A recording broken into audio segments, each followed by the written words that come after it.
నిన్న కట్టప్ప బాహుబలికి ఎలాగ వెన్నుపోటు పొడిచాడో అలాగే పవన్ కళ్యాణ్ వెళ్ళి ఎవరు ఇమాన్యుయల్కి వెన్నుపోటు పొడిచాడనమాట. ఎలాగంటే అన్న నాకు అంటే బెలూన్ టాస్క్ ఇచ్చాడనమాట. ఎవరికి ఆయిషాకి ఇంకా ఇమాన్యుయల్కి బిగ్ బాస్ ఇస్తే ఉంచో అందులో బెలూన్ పాల్గొట్టండి, అందులో ఒక కాగితం వస్తుంది, ఆ కాగితంలో ఏం రాసిందో అది మీరు కంటెస్టెంట్లకి ఇవ్వాలి, మిగతా వాళ్ళకి ఇవ్వాలి మీరు అంటే ఓకే ఓకే అని ఎవరు కళ్యాణ్ వచ్చి అడిగాడు అనమాట. అన్న నాకు ఇవన్నీ అన్న నాకు కరెక్ట్ పాయింట్లు ఉన్నాయి తనుజ మీద అని చెప్పి మరీ తీసుకున్నాడు.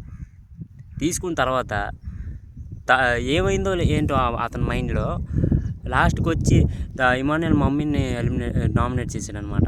నేను షాక్ అయిపోయాను, ఇదేంటిది అలా వెన్నుపోటు పొడిచాడేంటి కళ్యాణ్ అని నేను షాక్ అయిపోయాను అనమాట. మీరు షాక్ అయ్యారా? అంటే అది కోరుని చేసినట్టుంది, అది కోరుని చేసినట్టుంది.